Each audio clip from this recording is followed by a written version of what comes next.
So now you've downloaded the sheet that has the chord groups together. On the top you'll see chord names, E and A, and they're separated by vertical lines. Just one line here, then the E, a line here, A, and so on. So what we're doing there is we're dividing them into measures. So if you've ever seen sheet music, and if you haven't, just look something up, anything online, and find a picture of sheet music, and what you'll see is you'll see horizontal lines, okay, and then dots and squigglies, and then the vertical lines. Now the vertical lines are called bar lines, and they're separating each measure, okay? So within that measure, there's a certain amount of activity covering a certain number of beats. So when we're playing music, where we would usually tap our foot, let's say for instance here,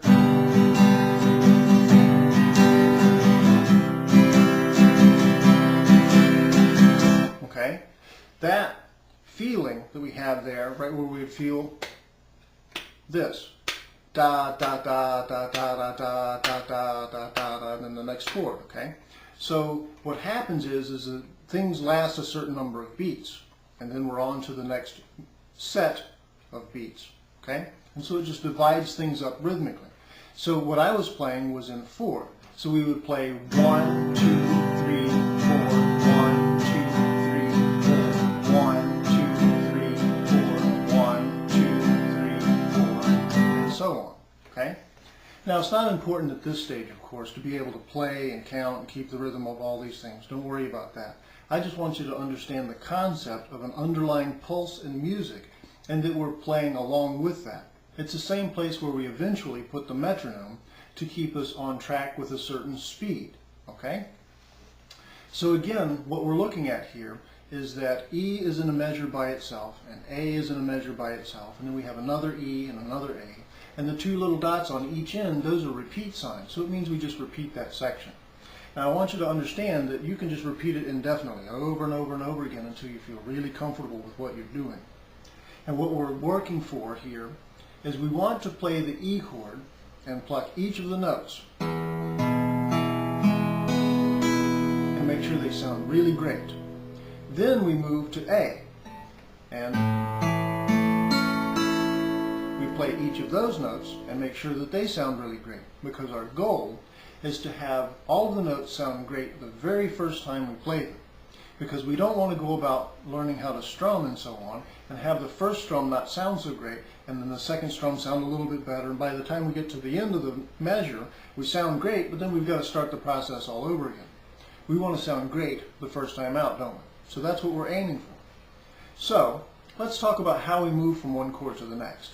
With the E and the A, we have E like this, and the first thing we want to do is we want to lift the index, then we want to move these two fingers as a pair, and then put the pinky here on string 2.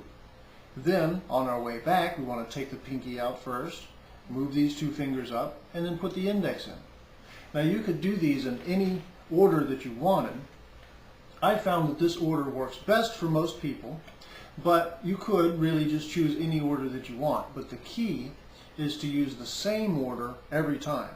Don't be random about it, because then you'll confuse your mind, and if you've confused your mind, your fingers have no idea what to do, because that's where they're getting the signals to do the things that they need to do. So that is that group there. Now let's look at the next group, E minor and A minor. E minor is just with these two fingers, and then so we're going to move down one string each with this group again. Then we put the index on string 2, fret 1, to form A minor.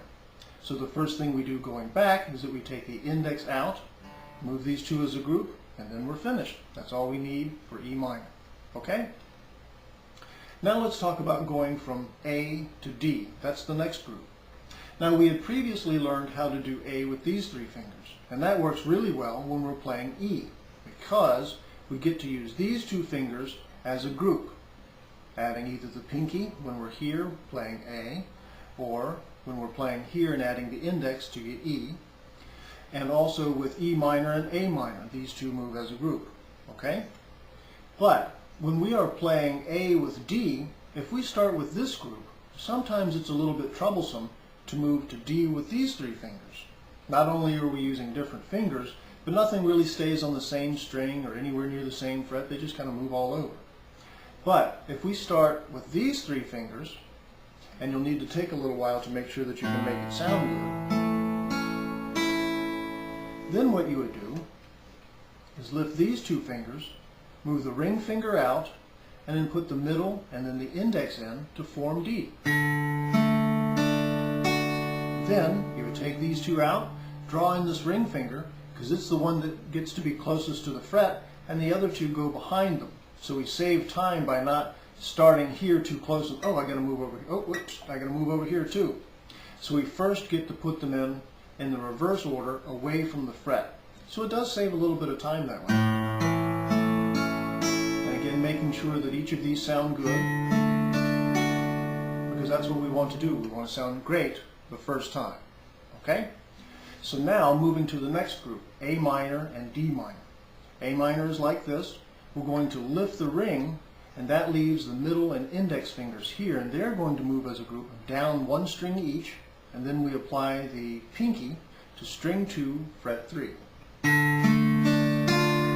So we have that. Then we take the pinky out first and move these two up, one string each, and then put the ring finger on string 3, fret 2, and make sure all of those sound fabulous. And there we go. The next group that we have is G and C. So at this stage, if you have G sounding great, you can have them all in. Then we lift the pinky, move these two fingers, then put the index in. That's C, 5 through 1. Then we take the index out, bring these two fingers up one each, and put the pinky in.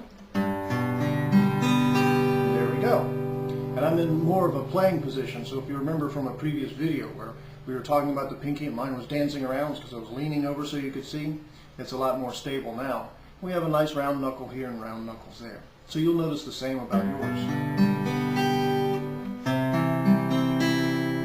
So there you go. That's what we have there. Now if you're not quite comfortable with getting this pinky together, or you're still having some stretching problems with the C, what you can do is you can take the pinky away like we did before to get comfortable with these two, and you can just move these two down. Okay? These aren't bad sounding chords.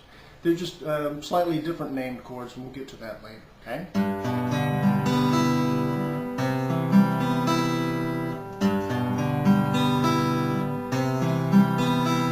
So there you go. You can have those. Now in the last group that we have G and D. Now G, again, is this way. Okay? We're going to take the pinky out. We're going to take these two fingers and we're going to keep the same shape, same fret spaces, and move them all the way to the other side of the board here. And then we're going to add the index to them. And that will give us D. Okay? So we have G here. And if you have the pinky in, we'll start with removing the pinky, and then we will move all the way over here with this group, and then put the index in, and then strings 4 through 1. And there we go. Going back, we're going to take out the index first. We're going to move these two as a group, and if you're putting the pinky in, we'll put the pinky in last. Okay? And so there we go. That's all we have for those groups. Now a quick note while I'm thinking of it. A lot of the time what will happen to a person is when they're working through these, they get a little confused about where the fingers go and they have to look at the chart repeatedly. Don't worry about that. It's not important that you can remember these, but that you can do them and that you can do them well. That's why we have it all written down.